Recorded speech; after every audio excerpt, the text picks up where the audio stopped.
ago from today, a soldier walks anxiously across a stone courtyard behind the Corinthian columns at King James's Palace. He catches a glimpse of his own eyes reflecting off the crown glass, red and sore from a lack of sleep, his throat parched and armor soaked in freeze-dried blood.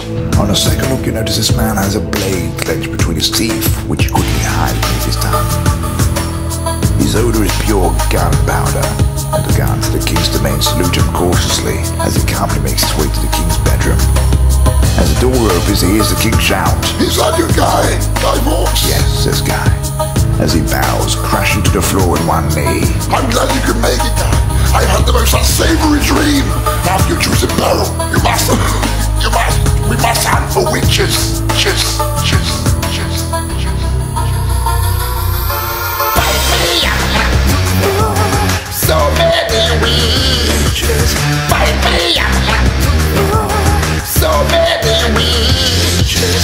Fight me up. So many witches. Fight me up. So many witches. I'm on the king. I'm on the king.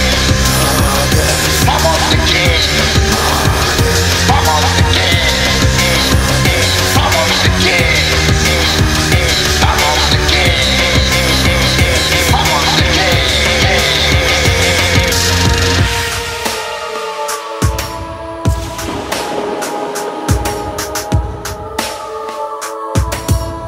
There's a part of the story which disturbed the king so greatly, it haunted his sleep forever. One of the witches in his vision went on to state that all of Eve would soon have the power to give birth without the aid of man.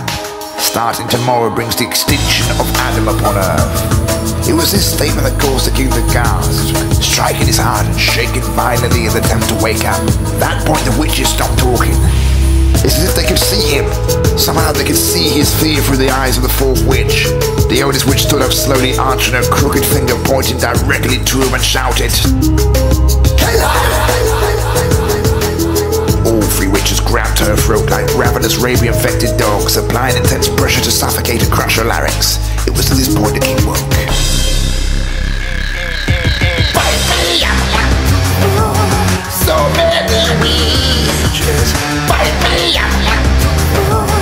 So many witches. Fight me up.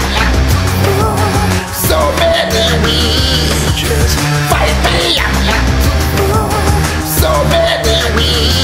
I'm on the king. I'm on the king. I'm on the king. I'm on the king. I'm on the king. I'm on the king. I'm on the king. I'm on the king.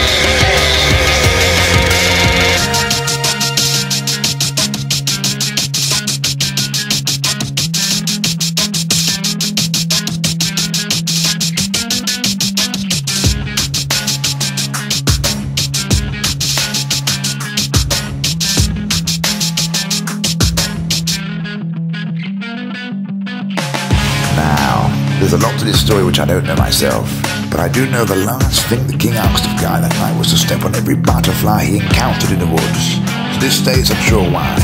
It was said the king awoke before he himself even knew why. Most said he just got mad and senile from his old age. No one understood what stamping on a butterfly had to do with witchcraft. Legend has it the king's dream took place 7 years before the event, and the remaining three witches had long prepared themselves for a witch hunt. They became different animal-shaped spirits, and according to folklore, one became a wolf, the second became a cat, and the third became a butterfly.